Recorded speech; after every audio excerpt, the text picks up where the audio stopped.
नाजरीन, चाइना की सिचुआन और यूनान प्रोविंस में ऐसा मंजर किसी एक चट्टान पर नहीं बल्कि यहाँ कई छोटी बड़ी चट्टानें हैं जिन पर ये हैरत अंगेज मंजर देखा जाता है। कई ताबूत 100 फीट तो कई 400 फीट तक की ऊंचाई पर भी देखे जा चुके हैं। अभी तक चाइना में टोटल ऐसे 131 लटके हुए ताबूत पाए गए हैं, जिनमें से कुछ तो ऐसे हैं जो 3000 साल से भी ज्यादा पुराने हैं। लाइम स्टोन की चट्टानों पर इतनी ऊंचाई तक चढ़ना, वहाँ ताबूत के लिए लकड़ी के फट्टे गाड़ना और फिर कई 100 केजी वजनी ताबूत को ऊपर लेकर जाना एक ऐसा काम है जो शायद आज के मॉडर्न इक्विपमेंट की मदद से करना भी काफी चैलेंजिंग हो। तो आखिर ये काम हजारों साल पहले कैसे किया गया था? इससे भी ज्यादा इम्पोर्टेंट ये जानना है कि ऐसा क्यों किया गया था। क्या उनके पास जमीन खत्म हो गई थी या ये लोग रहते ही पहाड़ों के अंदर थे? कौन थे वो लोग और ऐसा क्या हुआ था कि आज इस ट्राइब का कोई अता पता नहीं है। लोकल्स का मानना है कि ये लोग लेजेंड्स थे जिनके पास उड़ने की ताकत मौजूद थी, पर क्या ये हकीकत है या फिर सिर्फ एक अफसाना?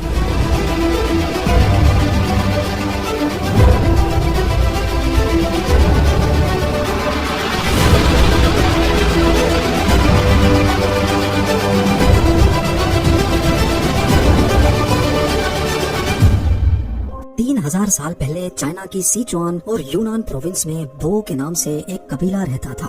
हिस्ट्री में हमें इस कबीले के बारे में ज्यादा कुछ तो नहीं मिलता, सिर्फ इतना मालूम है कि 1573 में आज से करीब 450 साल पहले मिंग डायनेस्टी ने चाइना पर कब्जा किया और साथ ही मिंग इंपीरियल आर्मी ने तमाम बो ट्राइब के लोगों को चुन चुन कर मार डाला। बो ट्राइब की नस्ल तो खत्म हो गई, पर साथ ही इनसे जुड़े कई राज भी इस दुनिया से चले गए, जिनमें सबसे बड़ा राज लटकने वाले इन ताबूतों का था।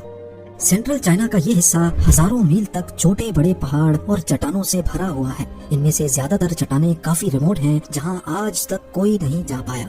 कुछ चट्टानें जो आबादी से करीब हैं, वहां ताबूत देखे जा सकते हैं, लेकिन उन तक पहुंचना फिर भी बहुत मुश्किल है, क्योंकि ये चट्टानें आम चट्टानें नहीं बल्कि पथरीली, नोकीली और बिल्कुल सीधी चट्टानें हैं। कई ताबूत तो चट्टानों पर दूर से ही नजर आ जाते हैं, लेकिन क्योंकि ये ताबूत चट्टानों में कैमोफ्लाज हो जाते हैं, इसी वजह से इनको रैंडम चट्टानों पर ढूंढना बहुत ही ज्यादा मुश्किल है।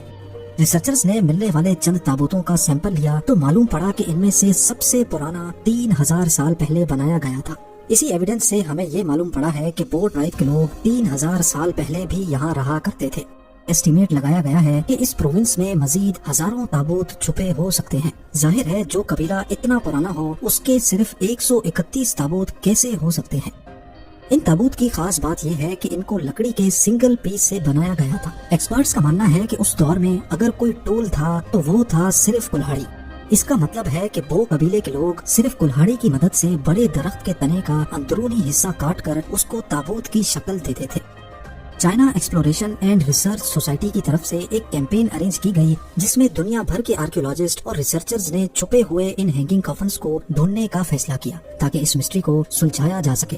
नदरन यूनान में एक चट्टान पर जहां 6 कॉफिन्स लटके थे, रिसर्चर्स ने इन तक पहुंचने का प्लान बनाया। कॉफिन्स तक डायरेक्टली पहुंचना एक्सपीरियंस्ड क्लिफ क्लाइंबर्स के लिए भी काफी मुश्किल था। इसी वजह से क्लिफ पर दूसरे रास्ते से चढ़कर रस्सियों की मदद से क्लाइंबर्स को नीचे सीधा उन 6 कॉफिन्स तक उतारा गया।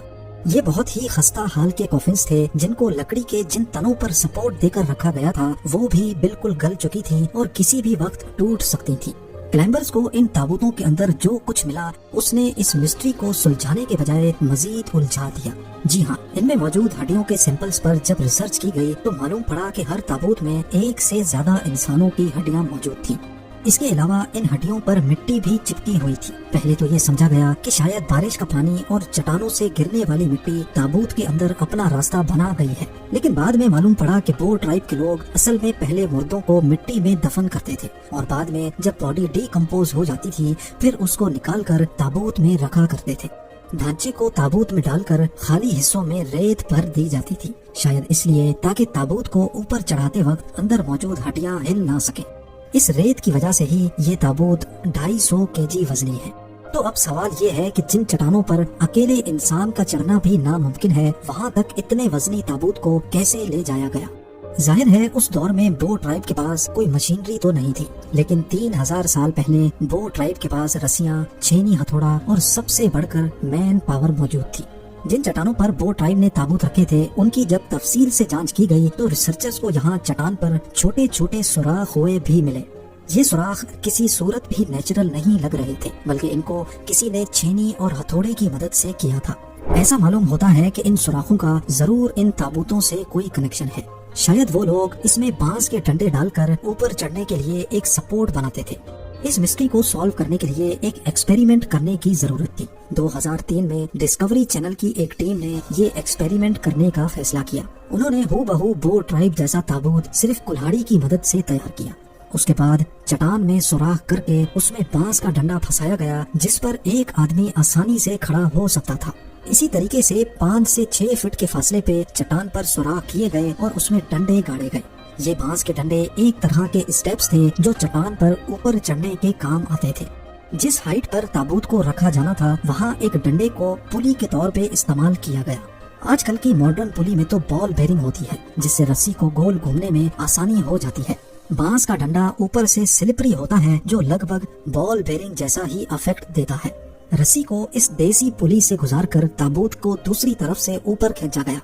کیونکہ پلی کی موجودگی سے 50% لوڈ کم ہو جاتا ہے، اسی وجہ سے ورکرز نے بڑی آسانی سے تابوت کو 300 فٹ اوپر پہنچا دیا۔ اوپر موجود ورکرز کا دوسرا گروپ، جس نے آلریڈی چٹان پر لکڑی کی بیس بنا رکھی تھی، انہوں نے تابوت کو بیس پر رکھ دیا۔ 12 لوگوں کی شرکت اور 3 دنوں کی محنت کے بعد ریسرچرز کا ایکسپیریمنٹ کامیاب ہو چکا تھا، اور ان کا خیال ہے کہ بو ٹرائب کے لوگ بھی اسی طریقے سے تابوت اوپر چڑھایا کرتے تھے۔ ملنے والے کئی تابوتوں کے اندر فائن لینن سے بنے ایسے کپڑے بھی ملے۔ ان کپڑوں کا ڈیزائن ہو بہو اسی طرح دکھتا تھا۔ اس سے یہ ظاہر ہوتا ہے کہ بو ٹرائب کے لوگ سلک وارمز کی کلٹیویشن کے ماہر تھے۔ اس کے علاوہ یہ لوگ بہت ہی ریفائنڈ لینن بھی بنا سکتے تھے۔ اسی ریسرچ کے دوران ایکسپرٹس کو بو ٹرائب سے ریلیٹڈ ایک بہت ہی انٹرسٹنگ ایویڈنس ملا۔ جو کپڑے ہزاروں سال پہلے بو ٹرائب بنا کر تابوت میں رکھا کرتے تھے، بالکل اسی طرح کے کپڑے آج بھی چائنا کے رورل ایریاز میں بنائے جاتے ہیں۔ یہ اس بات کی نشانی ہے کہ منگ ڈائنیسٹی میں مارے جانے والے بو ٹرائب کی پوری نسل ختم نہیں ہوئی تھی، بلکہ کچھ لوگ تب زندہ بچنے میں کامیاب ہو گئے تھے۔ بچ جانے والا بو ٹرائب اب کہاں ہے اور وہ اب اپنے اینسیسٹرز کی ٹریڈیشنز کو پورا کیوں نہیں کر رہا، یہ بھی ایک الگ مسٹری ہے۔ سیچوان یونیورسٹی سے تعلق رکھنے والے پروفیسر لن چینگ، جنہوں نے اپنی زندگی کے 30 سال ان ہینگنگ کافنز پر ریسرچ کر کے گزارے ہیں، ان کا کہنا ہے کہ کافنز کو پتھریلی چٹانوں پر رکھنے کے 2 ریزن ہو سکتے ہیں۔ پہلا یہ کہ کافن جتنا اونچائی پر ہوگا وہ اتنا جلدی مردے کو ہیون تک، جنت تک پہنچا پائے گا۔ دوسرا ریزن کافی پریکٹیکل ہے، وہ یہ کہ بو ٹرائب اپنے پیاروں کی باڈی کو جنگلی جانوروں اور دشمنوں سے بچانا چاہتا تھا، اور چٹانوں کے بیچ میں لٹکانے سے کافنز تک پہنچنا قریب ناممکن ہی ہے۔ بو ٹرائب اور ہینگنگ کافنز سے ریلیٹڈ آج ہمیں جو کچھ بھی معلوم ہے وہ محض صرف تھیوریٹیکل باتیں ہیں۔ آپ کی نظر میں بو ٹرائب ایسا کیوں کرتا تھا، مجھے کامنٹ کر کے ضرور بتائیے گا۔